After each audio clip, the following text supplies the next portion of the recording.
Maharashtra Bharatiya Janata party के मार्गदर्शन में नवी मुंबई भाजपा जिलाध्यक्ष डॉक्टर राजेश पाटिल की अध्यक्षता में भाजपा नवी मुंबई संगठन द्वारा 5 नवंबर से 15 नवंबर 2025 के बीच एक विशेष अभियान आयोजित किया जा रहा है। यह अभियान देश के प्रथम गृह मंत्री सरदार वल्लभ भाई पटेल की 150वीं जयंती पर सरदार एट 150, भगवान बिरसा मुंडा जी की 150वीं जयंती के उपलक्ष्य में दीपोत्सव, आत्मनिर्भर भारत अभियान तथा जनजातीय स्वाभिमान सम्मेलन को समर्पित रहेगा। अभियान की विस्तृत जानकारी डॉक्टर राजेश पाटिल ने प्रेस वार्ता में दी।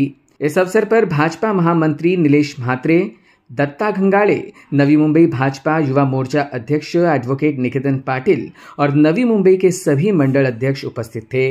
भारतीय जनता पार्टी नवी मुंबईच्या वतीनं जे प्रदेश कार्यालयातून आम्हाला कार्यक्रम आलेले आहेत त्या कार्यक्रमांची माहिती प्रसार माध्यमांना देण्याबाबतची सूचना आहे आणि त्या अनुषंगाने आपल्याला या ठिकाणी बोलवलेलं आहे। आमचे सन्माननीय सर्व पदाधिकारी या ठिकाणी उपस्थित आहेत। पहिला कार्यक्रम आहे सरदार @ 150। हा कार्यक्रम त्या ठिकाणी आहे। आपल्याला सगळ्यांना कल्पना आहे, आपले लोहपुरुष सरदार वल्लभभाई पटेल यांची 150वी जयंती निमित्तानं त्या ठिकाणी पदयात्रेचा कार्यक्रम आमचा आहे।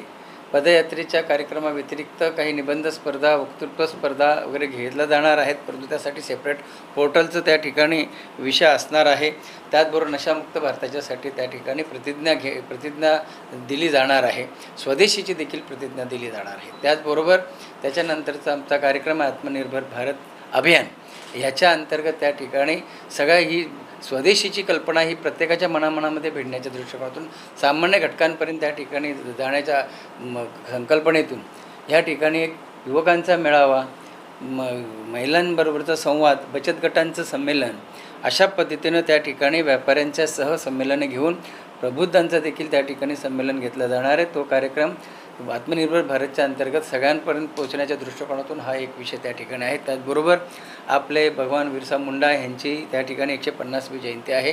त्या निमित्तानं त्या ठिकाणी दीपोत्सव साजरा करायचा आहे, परंतु दीपोत्सव कुठे साजरा करायचा आहे तर आपली मंदिरं आहेत, काही स्मारकं आहेत, काही शाळा कॉलेजेस आहेत, जिथं एक साफसफाई करणं गरजेचं आहे, स्वच्छता मोहीम राबवून त्या ठिकाणी दीपोत्सव साजरा झाला पाहिजे, अशा पद्धतीनं त्या ठिकाणी एक संकल्पना आहे। त्याचबरोबर जनजातीय स्वाभिमान संमेलन की ज्याच्या अंतर्गत त्या ठिकाणी त्यांना वेगळ्या पद्धतीनं आदरांजली वाहण्याची एक संधी मिळू शकते आणि आपल्या संपूर्ण नव्या मुंबईच्या क्षेत्रामध्ये जे कोणी जास्तीत जास्त मन की बातचे कार्यक्रम घेतले जाणार आहेत त्यांचा देखील सन्मान, त्याचबरोबर पद्मभूषण किंवा वेगवेगळ्या पुरस्काराने सन्मानित केलेली काही सन्माननीय व्यक्ती असेल त्यांचा या ठिकाणी आपण देखील सन्मान ह्या कार्यक्रमाच्या माध्यमातून केला जाणार। अशा पद्धतीनं हे 3 कार्यक्रम मोठ्या प्रमाणामध्ये 5 तारखेपासून तर 15 तारखेपर्यंत नोव्हेंबरच्या ही करणं आहे।